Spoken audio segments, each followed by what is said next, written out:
What's up, Instagram? I'll wait a couple of seconds for some people to get on. Topic that we're going to be talking about today is Naomi Osaka and mental health and the generation, I should say, her generation, and the topic of mental health and how it's playing out in the media. But before we get into that topic, I first want to say that I hope that every single person had a blessed Memorial Day.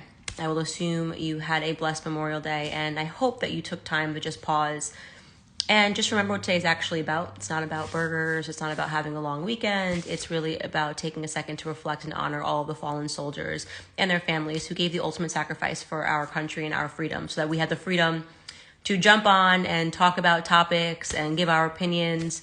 So I just want to say thank you to the families of fallen soldiers, and also just to the military men that are serving today, knowing that you are willing to put your lives on the line. So I feel like that's the most appropriate place to start. Tomorrow night, we obviously have my episode of Candace. We did a whole thing for Memorial Day, live performances, Lee Greenwald singing God Bless the USA. We have the Isaac singing the national anthem, so it's not an episode that you're going to want to miss.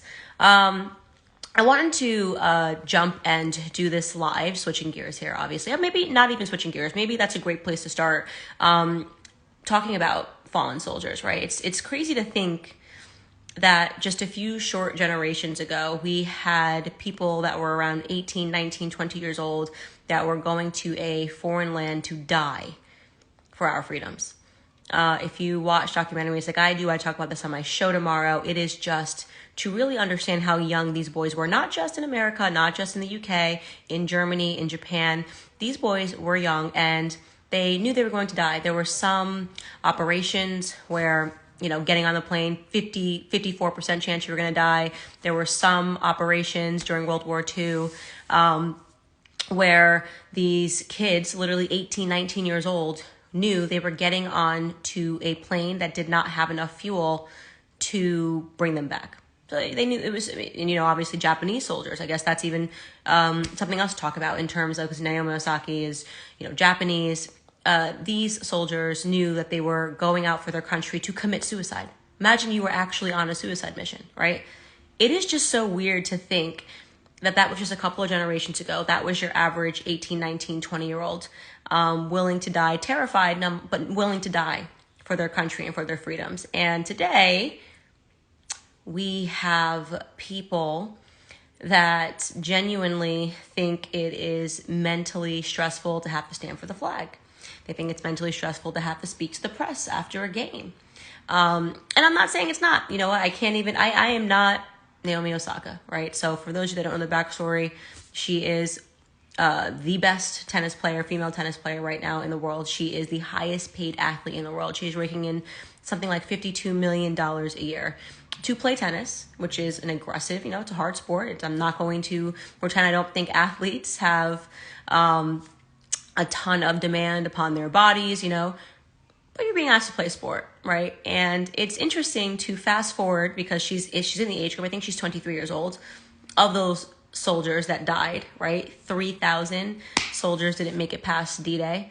That would die on the beaches of Omaha in France. And it's just interesting to do a fast forward, going backwards, then fast forwarding to today, and just looking at the average person and what they deem to be stressful. Our register for stress has dramatically just dropped, right? We're not able to deal with stress anymore. Like, this generation just can't deal with it. The concept of having to go out and die, don't even think about it, because right now it's just the concept of having to go out and talk to the press.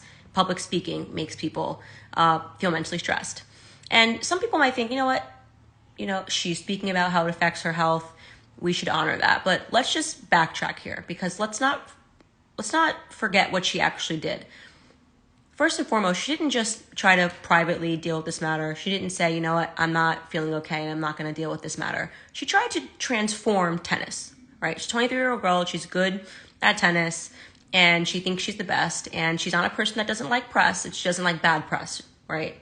When the press was on her during Black Lives Matter riots and she was wearing a BLM mask, she wanted attention. There's no other reason that you would wear a BLM mask during tennis finals unless you want attention. You wanted to draw attention to yourself and draw attention to your cause. You wanted to make something that has nothing to do with Black Lives Matter tennis, right? It has nothing to do with an organization. She knows nothing about the organization.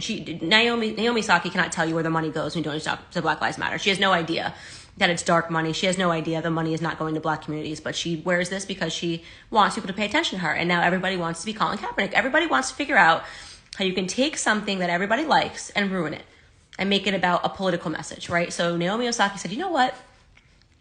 Everybody likes tennis. Nobody's complaining about tennis. Everybody seems to be enjoying the sport. How can I do something to draw attention to myself, right? And to get the conversation going, because everybody seems to just like the sport and it's just not controversial enough, right? It's every sport. Basketball, LeBron James. Everyone seems to be really liking this basketball sport. Everyone just really, people are coming to the games. The kids are high-fiving. They obviously like me. All the kids are wearing my jersey. How can I make it so that everybody's miserable and doesn't want to watch it? I know I'll do. I'm not going to stand for the national anthem, right? So there's one in every crowd. I think right now we might be okay with the NHL, right? And golf seems pretty like we're just going to play golf right now. You don't see Tiger Woods coming out with a Black Lives Matter mask or anything like that. But these are everywhere else. Naomi Saki said, this is going to be me, right? I want attention. I want the press on me. I want them talking about me. So she likes attention, right? But recently decided that she's so good for the sport. She issued a bratty statement and she just said, you know what? I just decided I'm not going to be doing press conferences anymore because people need to understand that athletes have mental health and I can't do this anymore. And not only am I not going to do it, I'm going to accept the fine because I can afford it. And hopefully they'll take my fine, this money that I have, and just donate it to a mental health clinic because I'm not doing it anymore. Because this is now about me and we shouldn't have to do this. Now, what's wrong with that statement? And this kind of gets to, I guess, the moral of this live.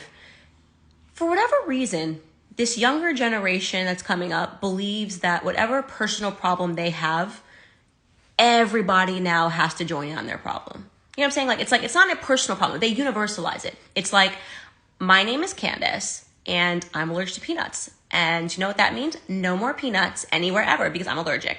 That's kind of their mentality. It's the height of narcissism, right? So this is not just depression. People can be depressed about anything. You never know what trips somebody into depression. This is about people that use mental health as a way to garner the most, the peak of narcissism, which is that I want the whole sport to no longer do press conferences because I don't like them.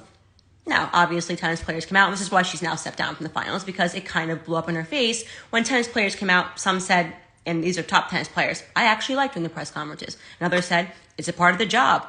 That's pretty crazy, right? It's a part of the job is kind of the best thing to say to this because it's literally a part of her job. It's why she's raking in $50 million per year, because they're asking her to play tennis and to show up at a press conference wearing whatever logo it is that's sponsoring her, take a few questions, right? That is why she is making $50 million a year as a 23-year-old, right? I would take that job any day. She's being asked to do her job. I can't imagine how selfish you have to be to believe that the entire sport should change to accommodate a personal struggle that you're going through. And that personal struggle, you say, is that you don't like giving press conferences. That's the struggle you're going through. I mean, we are just so privileged. I can't deal with how privileged. When you look around right now, look at the people that are the most oppressed, right? LeBron James, $100 million a year? Naomi Osaka, $50 million a year. Meghan Markle, billionaire who had to become a multi-millionaire times a year, right? These are the people that keep getting in front of your face and talking to you about mental health. Prince Harry is doing a whole segment on mental health on Oprah, and we're supposed to feel bad for them. Their idea is they're being brave because they're speaking out about their mental health issues, and they need you to feel bad for them. They're not going overseas to die on foreign land. No, they're not. They're not being drafted to go die in the Middle East. Nope.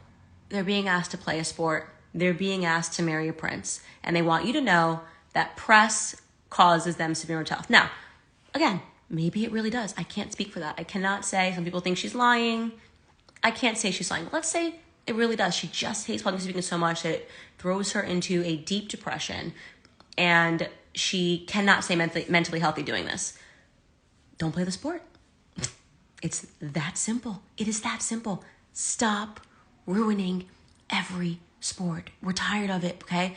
There are people that are hardworking who cannot figure out how they're going to pay their bills, and they don't get to go on TV and talk about their mental health and complain about not speaking to journalists, right? Or Meghan Markle, I'm not going to speak to journalists. I'm not, I can't send journalists unless I want attention. Now we're going to do a series of the Oprah. I hate press, but I love press. I love press when it's good press. I want press. I don't want press, but I want press when I want press, right? Not press right now because press is not nice to me. When press is nice to me, I want press.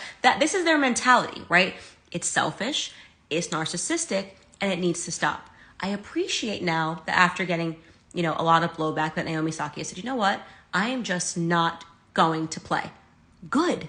That's all it takes. You can go off now and you can be, if you want to and you hate press so much, you can actually just go be a tennis instructor. You can get paid to train athletes. You are not required to show up to any US Open, any Open in the entire world. You can actually just opt out of it. That is called making a decision that the rest of the world does not have to be impacted by. Generation selfishness. Generation everybody has a mental struggle. Generation, but I need you to know about my mental struggle or it doesn't count, right? Again, I am not mocking people that have depression at all. I know there are people that have all types of struggles. As I mentioned earlier on my Twitter, in my personal family, I have people that have alcoholism. It is a struggle that people deal with. There are people that when they see alcohol, they feel like they need to drink it, right? Those people, though, that are in my family that struggle with alcoholism, they don't then go around the world saying that you can't serve alcohol because I don't like alcohol, because I'm addicted to alcohol. Personal struggle. Stop universalizing it. A lot of you guys are young that follow me. I want you to let you know that I honestly think that it's your parents' fault that they're teaching you, parents, education system, there's a whole ecosystem here, that they're somehow teaching children your age that you're all a special snowflake, like nobody's ever lived through struggle, right?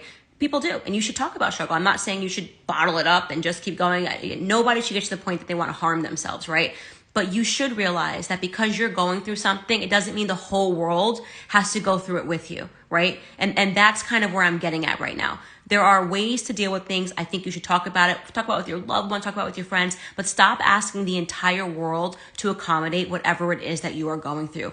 Especially if you're worth $50 million, especially if you're a billionaire, especially if you're LeBron James and you live in a multi-million-dollar, $100 million Bel Air mansion. We're all just kind of really tired of hearing about it. So generation, I have everything and I'm privileged. Maybe take a second, pause, take this Memorial Day to learn from the generation that gave up absolutely everything so that you could have those privileges. That's all I wanted to say. I hope everybody, again, had a blessed Memorial Day. God bless America, God bless this country, and God bless people that work hard, are patriots, and understand that people made real sacrifices so that we can afford the very many privileges that we have today. Bye, guys.